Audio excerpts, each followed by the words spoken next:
em 21 de outubro de 1978, o céu do sul da Austrália estava perfeitamente calmo, ideal para um voo ao entardecer. As nuvens criavam um cenário dourado sobre o mar, um cenário que um jovem piloto de apenas 20 anos, chamado Frederick Valentich, decidiu aproveitar. Frederick não era o piloto mais experiente do mundo, mas sua paixão pela aviação era imensa. Ele sonhava em se tornar um piloto comercial e treinava incansavelmente. Naquele sábado, ele alugou um pequeno avião, um Cessna 182, para um voo solo sobre o Estreito de Bass, uma faixa de mar que separa a Austrália continental da Tasmânia.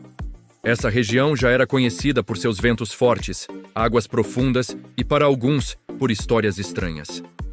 Por volta das 7 da noite, Valentich fez seu primeiro contato com o controle de tráfego aéreo de Melbourne. Sua voz soava calma, rotineira. Ele informou que tudo estava correndo como planejado, mas poucos minutos depois, essa tranquilidade se transformaria em um dos maiores mistérios da aviação. Às 19h12, a voz do jovem piloto voltou ao rádio, mas desta vez havia algo diferente. Um tom de urgência e confusão que imediatamente alertou o controlador na torre. Com uma calma forçada, mas claramente inquieto, Valentich relatou: "Tem uma aeronave estranha voando acima de mim." O controlador, profissionalmente, pediu que ele identificasse o tipo de aeronave. A resposta de Valentich foi hesitante. "Não sei. Não consigo identificar."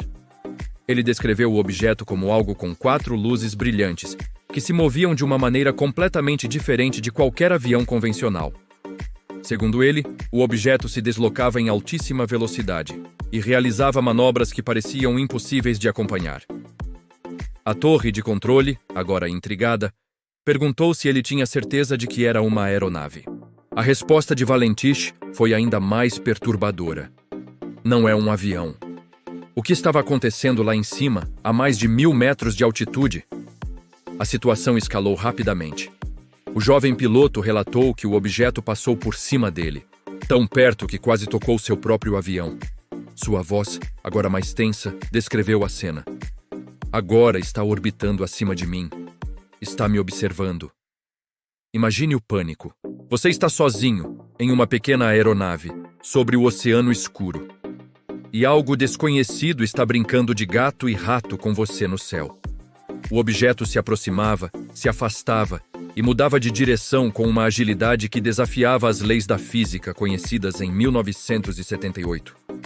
O controlador, percebendo o nervosismo crescente do piloto, pediu informações de sua altitude e curso, tentando manter a situação sob controle e entender o que estava acontecendo.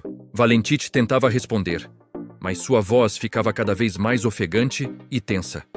Em seus últimos momentos de comunicação, ele ainda conseguiu descrever o objeto como sendo metálico, brilhante e emitindo uma luz verde intensa. Às 19h20, Frederick Valentich pronunciou suas últimas palavras, gravadas uma frase que ecoaria por décadas. "Ele está voando sobre mim novamente. Não é uma aeronave." Imediatamente após essa frase, a transmissão de rádio foi interrompida por um som estranho, um ruído metálico longo e irregular que durou cerca de 17 segundos. E então, silêncio. Um silêncio absoluto e arrepiante. Não houve um pedido de socorro.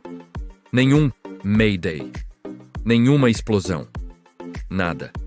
A voz de Frederick Valentich desapareceu para sempre e seu Cessna 182 simplesmente sumiu dos radares. Assim que o contato foi perdido, a maior operação de busca e resgate da história da Austrália foi iniciada. Navios, helicópteros e aviões vasculharam a área do Estreito de Bass por dias a fio. Foram mais de 80 horas de buscas intensivas, cobrindo uma vasta área do oceano. Mas o resultado foi frustrante e assustador. Absolutamente nada foi encontrado. Nenhum destroço do avião, nenhuma mancha de óleo ou combustível na água, nenhum colete salva-vidas, nenhum vestígio da queda. Era como se o piloto e sua aeronave tivessem sido simplesmente apagados da existência. Nos meses e anos que se seguiram, o mistério só se aprofundou. As hipóteses oficiais tentaram encontrar uma explicação lógica. Será que foi uma falha mecânica catastrófica? Mas isso não explicaria a estranha transmissão de rádio. Será que Valentich sofreu de desorientação espacial, confundindo as luzes de seu próprio avião, refletidas na água, com um objeto voador? Pilotos experientes argumentam que isso é improvável nas condições climáticas daquela noite. Talvez ele estivesse voando de cabeça para baixo, vendo estrelas ou luzes no solo e se confundindo. Mas, novamente, suas comunicações com a torre pareciam lúcidas, embora assustadas. Um erro de navegação que o levou a um destino desconhecido? Improvável, dado o monitoramento do controle aéreo. Enquanto as explicações racionais não conseguiam fechar o caso, outras informações começaram a surgir.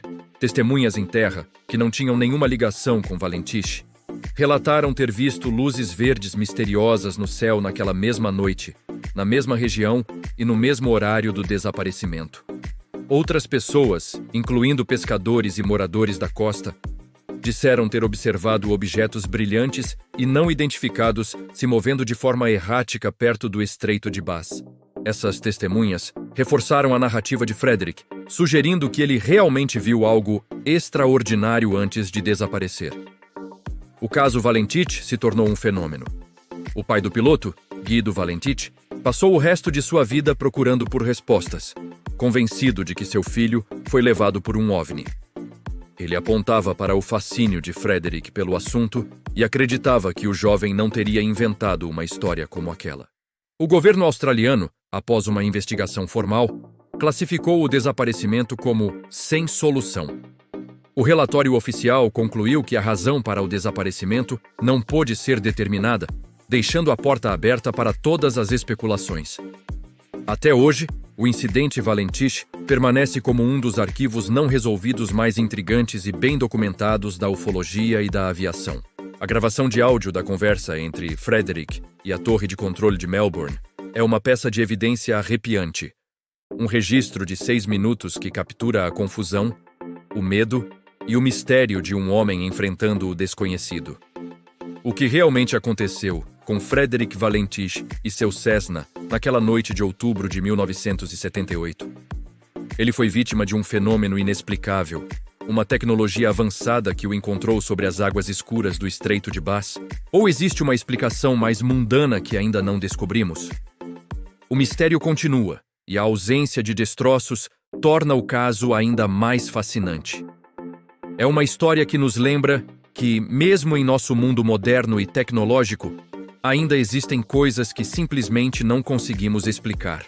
Se você gosta de mergulhar em mistérios reais como este, em casos históricos que desafiam a lógica e em histórias que nos fazem questionar o que sabemos sobre o mundo, então você está no lugar certo.